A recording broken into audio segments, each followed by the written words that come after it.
Sampai jam 12 atau jam 1?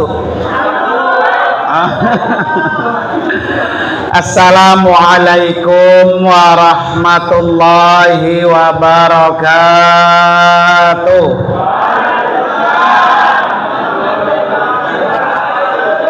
Bismillahirrahmanirrahim. Alhamdulillah.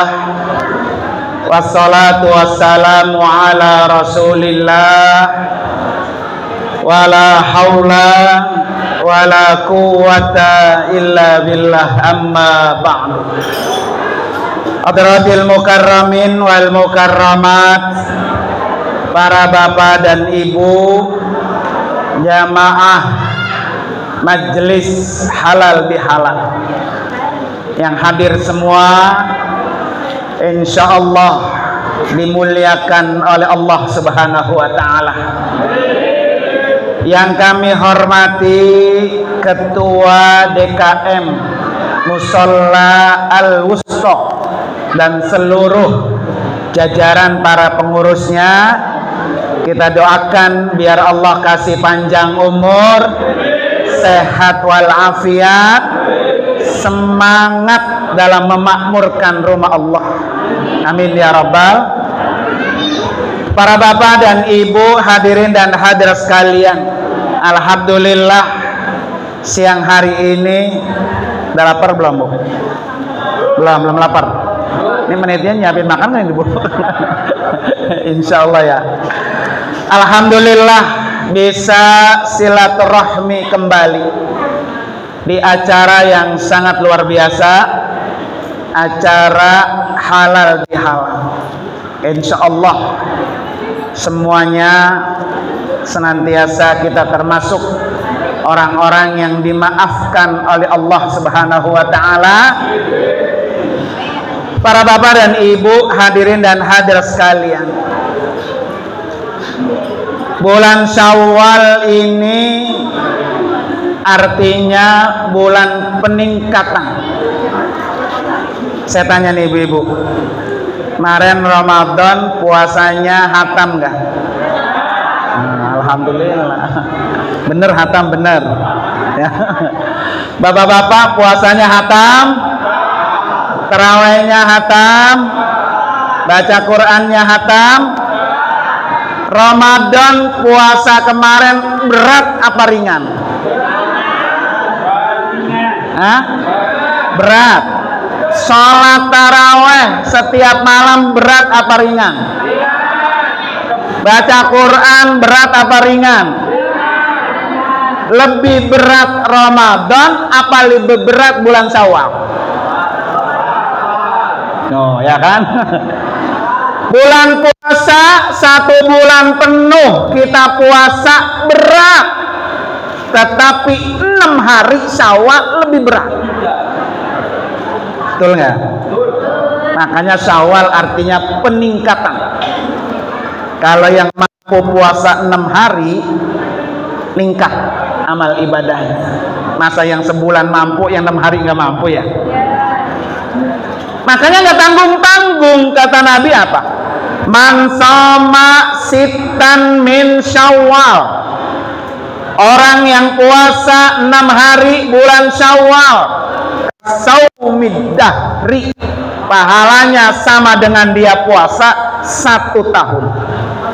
Masya Allah ya, nggak tanggung-tanggung tuh. Puasa nilai pahalanya berapa? 1 tahun. Salat malam di bulan Ramadan, tiap malam kita taraweh, duduk di sini berat, tapi sholat malam di bulan Syawal lebih berat. Ibu-ibu jam 3:30, jam 3 udah bangun. Sekarang nah Bu ya, soalnya kalau malam ini ibu-ibu bapak-bapak nih selalu mantengin sinetron si Raja sama si Arsy. Bu ya, kenal Bu mana aja Bu? Nah, baca Quran selama bulan Ramadan, ada yang 2 kali hatam, ada yang 3 kali hatam, tiap hari temennya Al-Quran. Berat nggak? Berat. Tapi bulan Syawal jauh lebih Berat. Yang biasa temannya Quran, sekarang temannya apa? TikTok. Ya Bu ya. Saya kadang-kadang kalau buka TikTok, ya Allah, nenek-nenek, aki-aki udah pada kisut. Kenapa kisut Bu? Masya Allah, main TikToknya luar biasa itu ya. Tiap hari. Jadi lebih rajin main TikTok daripada buka apa? Al-Quran. Maka tanda-tanda nilai puasa diterima, nilai sholat malam diterima, nilai baca Quran diterima, nilai sedekah infak diterima, diiringi dengan amal yang sama setelah amal kebaikan itu sudah kita lakukan. Paham nggak Pak? Artinya apa? Kalau ketemu Syawal ternyata berkurang, bertanda amal yang bulan Ramadan kemarin penuh tanda tanya, diterima apa ditolak Allah. Na'udzubillah. Mudah-mudahan semua ibadah kita diterima Allah. Ya. Para bapak dan ibu, hadirin dan hadirat sekalian, setelah Ramadan Syawal ningkat. Yang ningkat bukan hanya ibadah doang, silaturahmi. Selama 1 bulan kita bertemu dengan tetangga, bertemu dengan saudara di tempat ini, setiap malam ketemu. Betul nggak? Bulan Syawal kita dipertemukan lagi. Untuk apa? Nih, halal bihalal. Emang halal bihalal dianjurin? Emang halal bihalal ada dasarnya, ada dalilnya? Ada nggak Bu? Ada, jelas. 1 ayat Al-Quran. Ya ayyuhan nas, kulu mimma fil ardi halalan thayyiban. Ini jelas ayatnya Bapak Ibu sekalian. Apa? Ya ayyuhan nas. Di sini Allah tidak menggunakan ya ayyuhalladzina amanu, tidak. Kalau puasa ya ayyuhalladzina amanu kutiba alaikumus. Tapi berkaitan dengan halal, berkaitan dengan thayyib, Allah menggunakan kata ya ayyuhan nas, seluruh manusia. Kalau nyebut ya ayyuhan nas, seluruh manusia, baik dia muslim, baik dia non muslim, dia orang Jawa, dia orang Sunda, dia orang Betawi, manusia bukan? Manusia. Kalau berkaitan dengan manusia, maka kata Allah apa? Kulu, makanlah, atau bekerjalah, berkreativitaslah, berinovasilah, kata Allah tuh. Makan makanan yang halal dan yang baik. 2, halal dan baik. Jadi tugas kita sebagai manusia bekerja yang halal dan yang baik, makan yang halal dan yang baik, berkreativitas yang halal dan yang baik.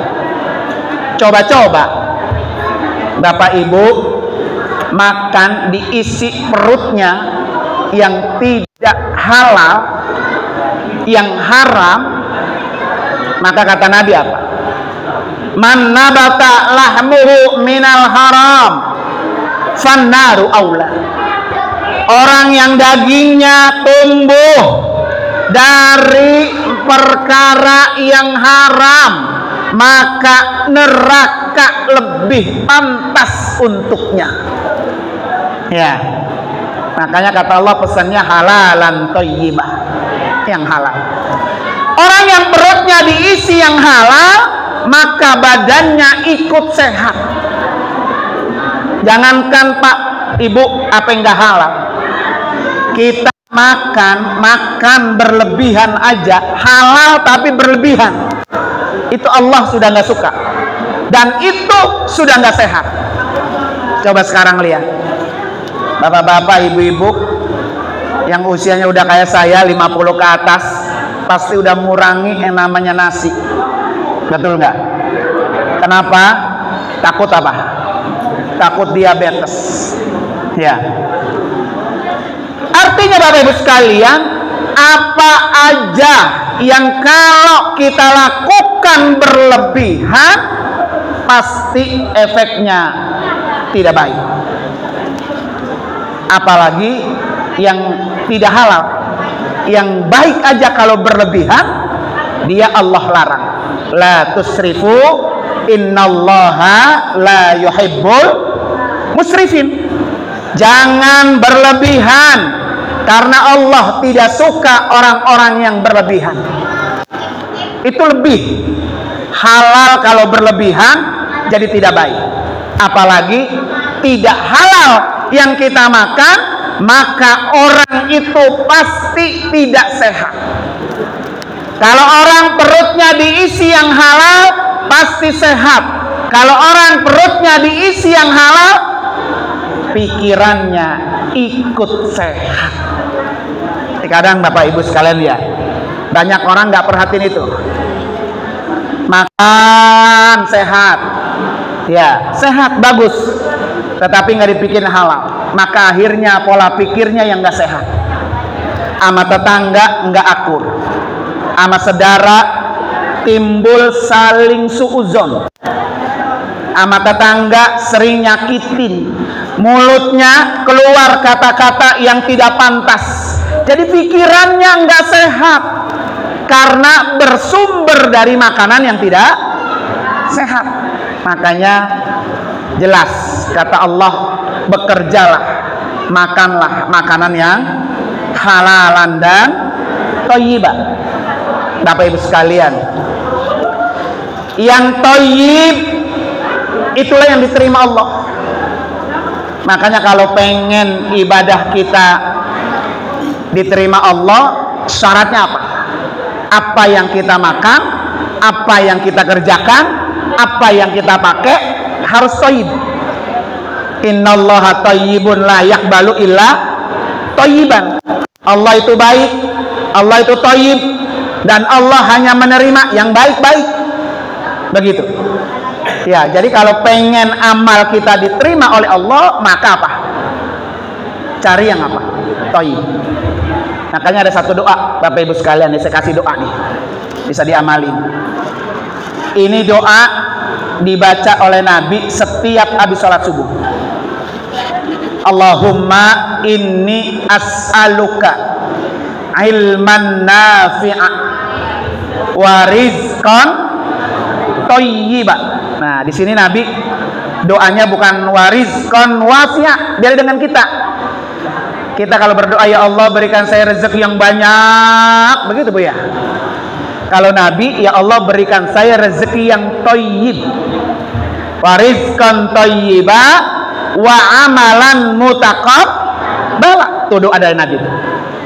Kalau Nabi setiap habis subuh bacanya. Kalau kita mah setiap saat. Apa yang kita minta dalam doa ini? Yang pertama, ya Allah berikan saya ilmu manfaat. Semuanya punya ilmu, sedikit banyak, yang paling penting manfaat. Itu yang paling penting. Mau sedikit tapi manfaat daripada banyak kagak apa. Coba Bapak Ibu lihat, banyak sarjana yang nganggur, banyak yang S2 yang nganggur, bahkan banyak orang yang sampai profesor, doktor, profesor yang tidak bekerja. Ilmunya nggak apa. Maka tugas kita minta, ya Allah berikan saya ilmu manfaat. Kalau orang udah ilmunya manfaat, maka amal ibadahnya lebih dekat diterima Allah. Pasti itu Bu. Ya. Kalau orang yang ilmunya manfaat, dia ibadahnya berlandaskan ilmu. Pasti itu. Maka Bapak Ibu sekalian, ketika ibadah, kejar ilmunya dulu, baru ibadahnya. Jangan dibalik. Ibadahnya rajin, sholatnya rajin, puasanya rajin, ilmunya nggak dicari, sia-sia. Maka kata Mu'adz bin Jabal, al-ilmu imamul amali. Ilmu itu imamnya amal. Wal amalu tabi'uhu. Amal itu ngikutin ilmu. Ya. Makanya kenapa Bapak Ibu sekalian dianjurkan suruh rajin hadir ke majlis taklim. Orang-orang yang hadir ke majlis taklim dalam rangka mengejar ilmu, karena orang yang berilmu ibadahnya lebih dekat diterima Allah. Ya, jadi besok kalau ada hadir majlis taklim jangan apa? Kalau kata orang sini jangan gelajis. Nah gelajis Bu, males. Jadi di atas malas itu namanya gelajis. Ya. Apalagi kalau tambahin gelajisnya ke bol-bol. Ya. Nah, jangan. Di mana ada majelis taklim hadir, karena orang yang ngaji dan sampai dia mati dalam mencari ilmu, maka orang itu mendapatkan mujahid fi sabilillah. Ibu saya tanya, mau pengen dapat mujahid megang senjata ke Palestina lawan Israel, apa mau jadi mujahid datang ke majlis taklim? Ini mah peker getar-getar. Ibu-ibu udah jam 1 hari ini jadwal kita ngaji, buatin itu pantatnya geser ya, kupingnya rada-rada apa budeg ya Bu ya. Jadi besok kalau ada majlis taklim hadir. Kenapa? Al ilmu imamul amal. Jadi ilmu itu imamnya amal. Orang yang berilmu, ilmunya manfaat, orang itu pasti lebih tawadhu. Seperti pohon padi. Semakin dia berisi itu padi, maka dia semakin merunduk. Kalau dia ada ilmunya, dia pasti nggak sombong. Dia pasti nggak angkuh. Dia pasti tegur sapa sama siapapun orangnya. Itu orang berilmu tuh. Ya, kalau orang berilmu dia nggak akan pernah marah sama tetangga, nggak akan pernah terjadi. Ya, maka kenapa kata Mu'adz bin Jabal, cari ilmunya cari. Orang yang berilmu dia akan tetap abadi walaupun orangnya sudah mati. Walaupun sudah mati, dia akan tetap ada. Ya, maka Bapak Ibu sekalian, kenapa Nabi ngajarin kita?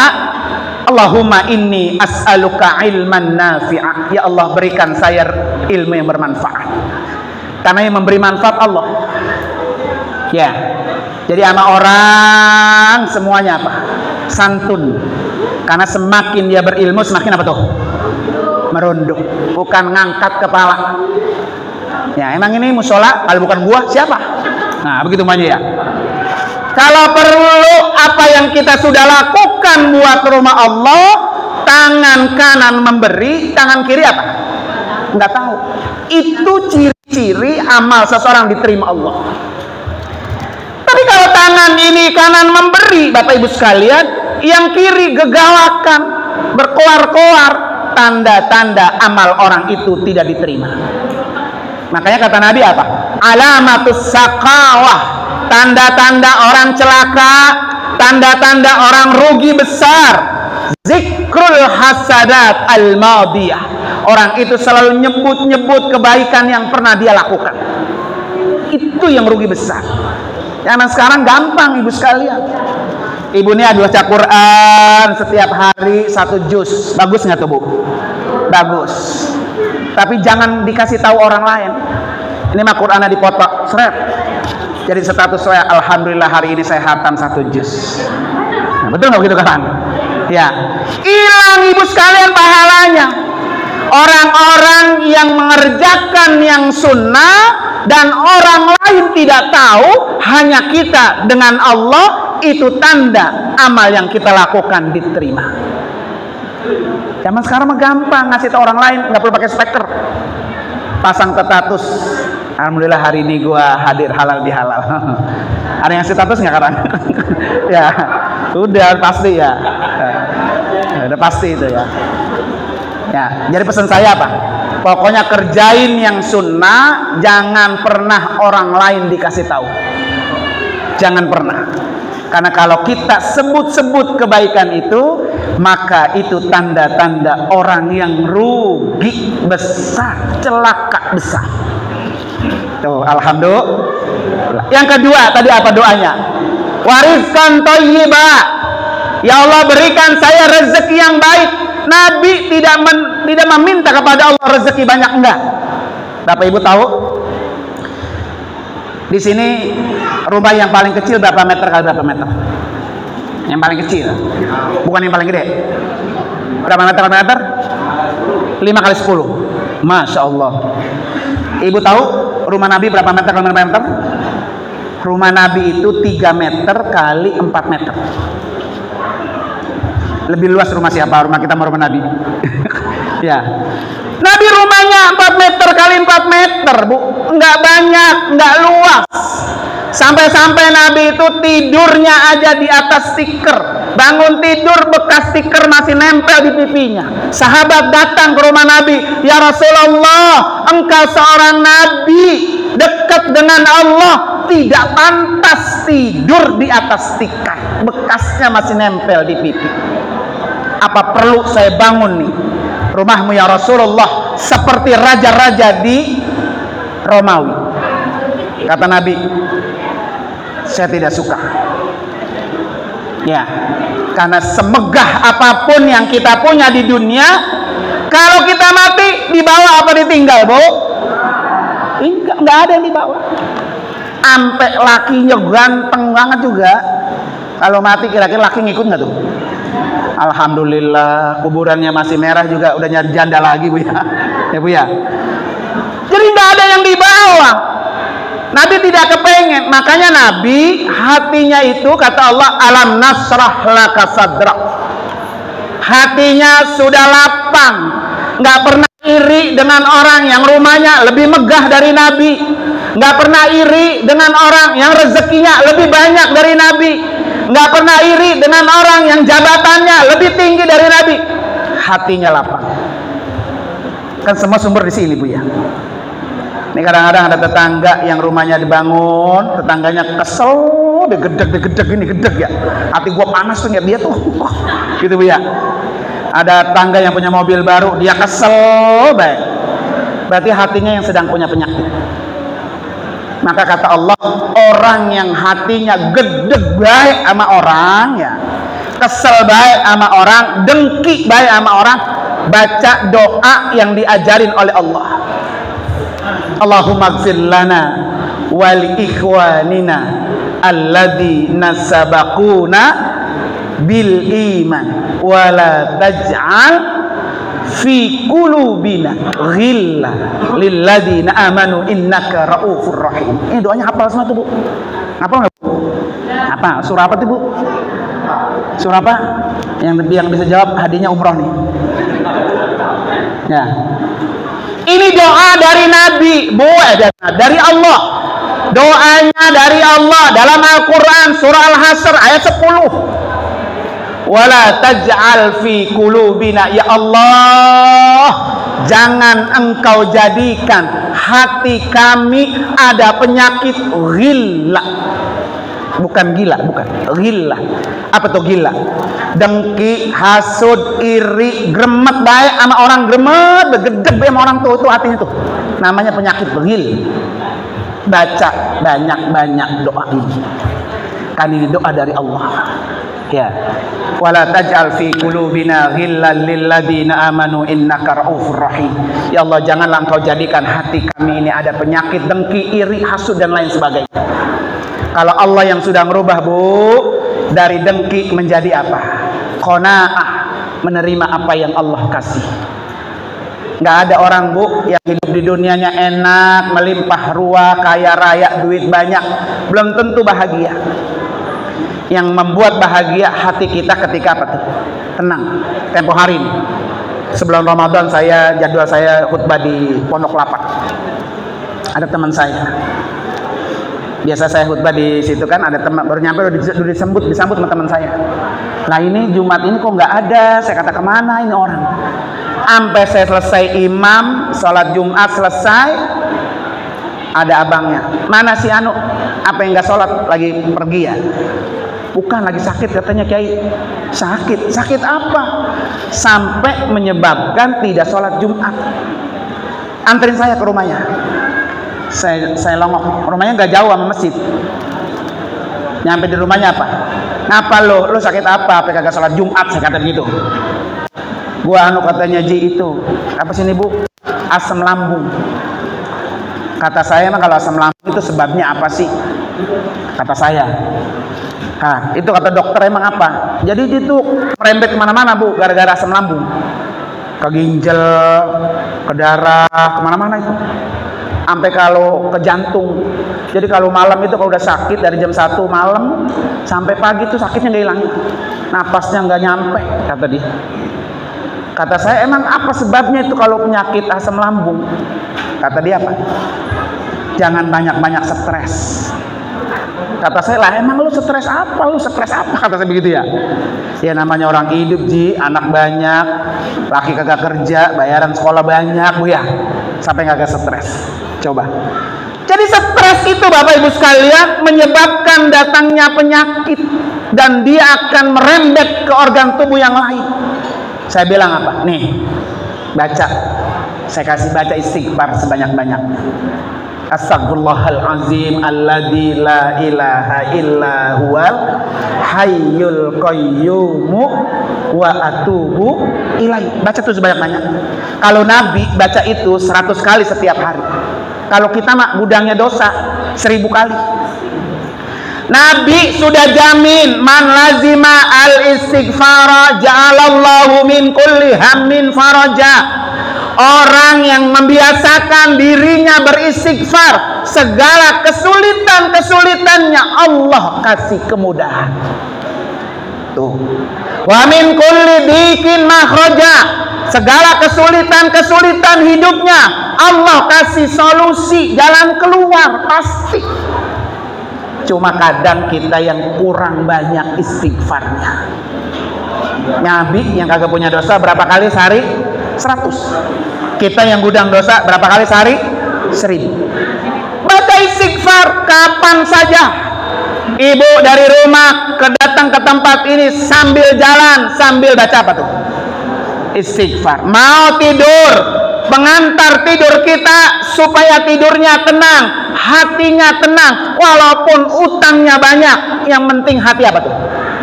Tenang. Baca banyak-banyak istighfar. Ya, saya kasih tuh baca sebelahnya, biar hati kita tenang. Orang sama hidup mabuk pasti punya utang Bu ya. Saat tambah kaya tambah banyak apa? Utangnya. Kata orang begitu. Ya, saya punya teman pengusaha Bu ya. Niat dia enak gitu ya. Ya Allah enak banget lu ya. Mobilnya Alphard, sebulan itu bisa 1 M hasilnya Bu. Kata dia apa? Ya Allah Ji, lu tahu dewe, semakin banyak duitnya semakin banyak apa? Utangnya. Nah kita mah yang duitnya sedikit Bu, utangnya tukang sayur 100.000, 50.000 Bu ya. Lah pengusaha utangnya ke bank, sekali utang berapa? 30 M. Kita juga banyak 30 M, ada ember, ada bak ya. Semakin banyak orang itu kaya, maka semakin banyak dia punya apa tuh? Utang. Maka yang terpenting di sini tenang. Nah para bapak ibu sekalian, yang ketiga apa doanya? Amalan mutaqabbal. Seluruh amal ibadah kita bapak ibu sekalian, yang nerima tuh Allah. Kita nggak tahu sholat kita, puasa kita, jariah kita diterima apa ditolak Allah, nggak ada yang tahu. Tugas kita ya Allah, terimalah amal ibadah kami. Nabi Ibrahim, Nabi Ismail, seorang nabi, apa doanya ibu sekalian? Rabbana taqabbal minna innaka antas sami'ul alim. Ini kan doa, setiap penghujung doa kita baca. Ini doanya Nabi Ibrahim, Nabi Ismail, ya Allah terima amal ibadah kami. Karena hak yang menerima amal ibadah hanya Allah. Tugas kita adalah meminta. Kita nggak tahu walaupun nih orang nih sholat ke musolanya rajin, dia nggak tahu diterima apa ditolak Allah, nggak tahu. Makanya saya bilang tadi, yang kayak gitu jangan pernah disebut-sebut, jangan pernah diumbar, jangan pernah dikasih tahu orang lain, karena bisa menyebabkan ibadah itu diapain? Ditolak oleh Allah Subhanahu Wa Taala. Terutama hati yang kusut.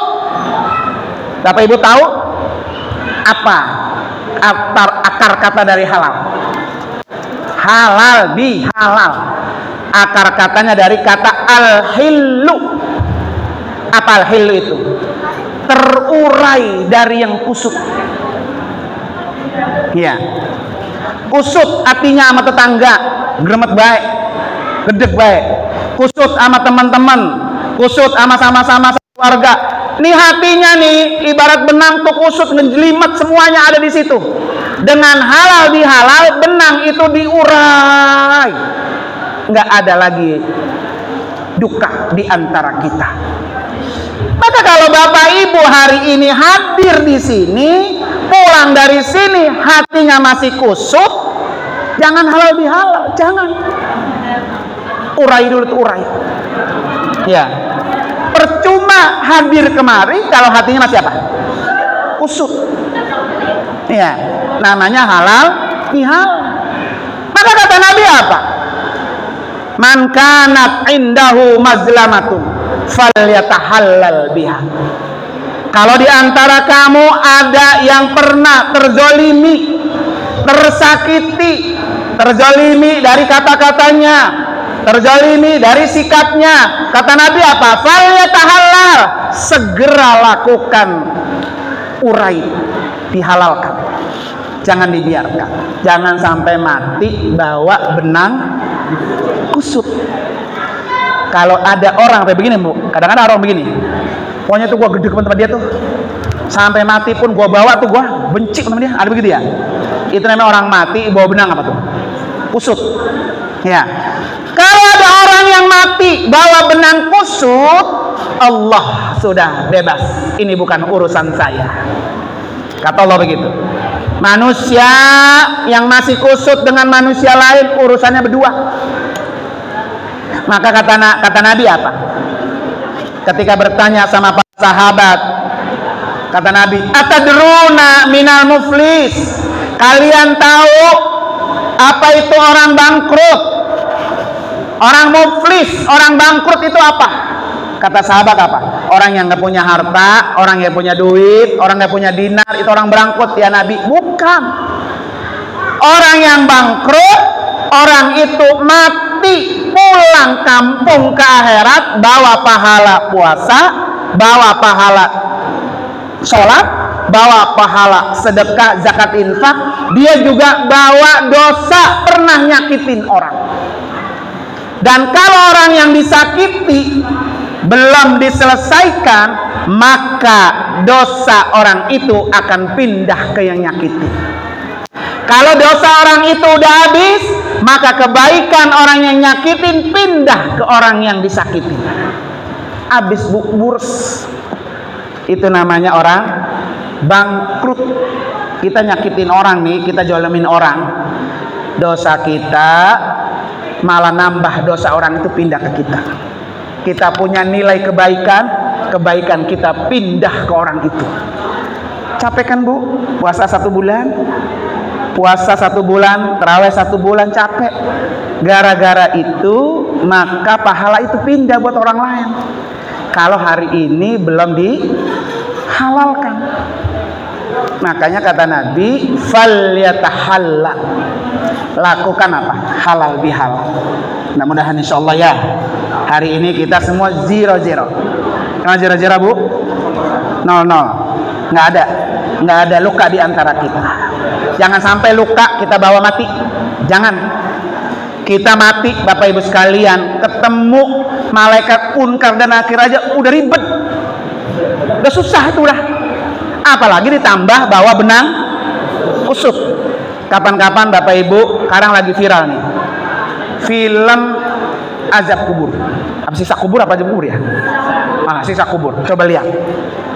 Kalau bisa film itu pasti pulang megangnya tasbih mula sama sholat ya.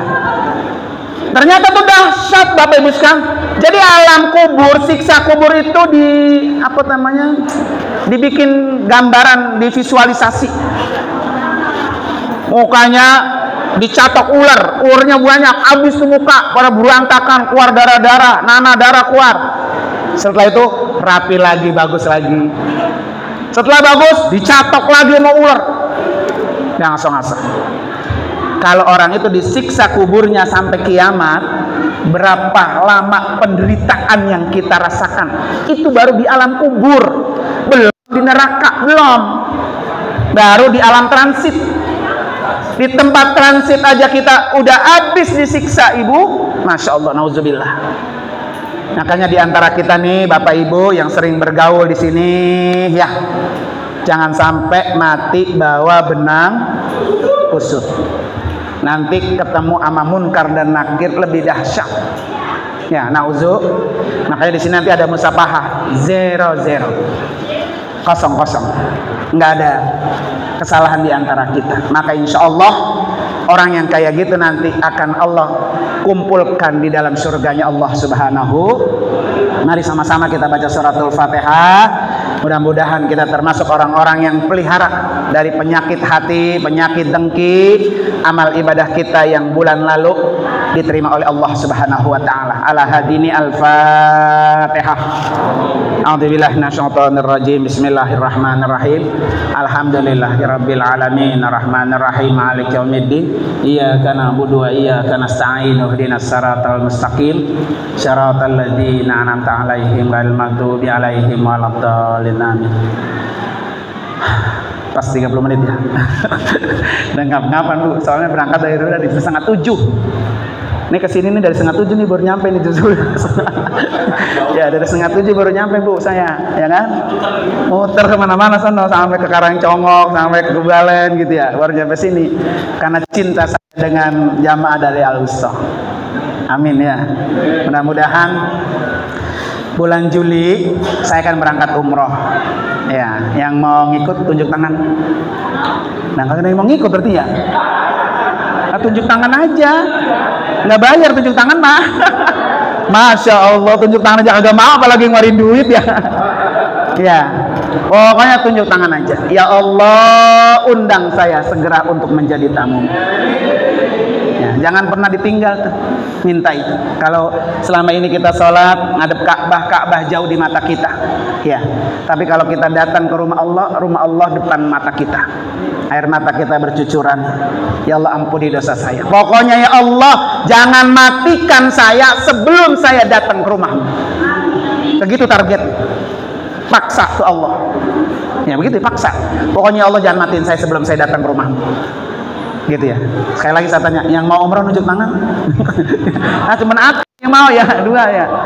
Nunjuk tangan aja. Bismillah. Hari ini saya nunjuk tangan. Tangan saya nanti Allah cekel ya, Allah undang kita sampai ke. Oleh karena itu mari sama-sama baca suratul Fatihah. Niatin nih, Fatihah ini niatin buat diri Bapak Ibu masing-masing. Ya Allah, dengan karomah mujizat suratul Fatihah, undang saya untuk menjadi tamu. Ala hadini al-Fatihah. A'udzubillahi minasyaitonir rajim. Bismillahirrahmanirrahim. Alhamdulillahirabbil alamin arrahmanir rahim maliki yaumiddin. Iyyaka na'budu wa iyyaka nasta'in. Ihdinas siratal mustaqim. Shiratal ladzina an'amta 'alaihim ghairil maghdubi 'alaihim waladdallin. Dah, begitu aja Bu ya. Terima kasih dan mohon maaf, mohon doanya juga. Habis Johor di satu saya langsung ke Balaraja sana Bu. Ya, masih ada perjalanan lagi nih. Terima kasih dan mohon maaf. Hadanallahu wa iyyakum ajmain. Wassalamualaikum warahmatullahi wabarakatuh.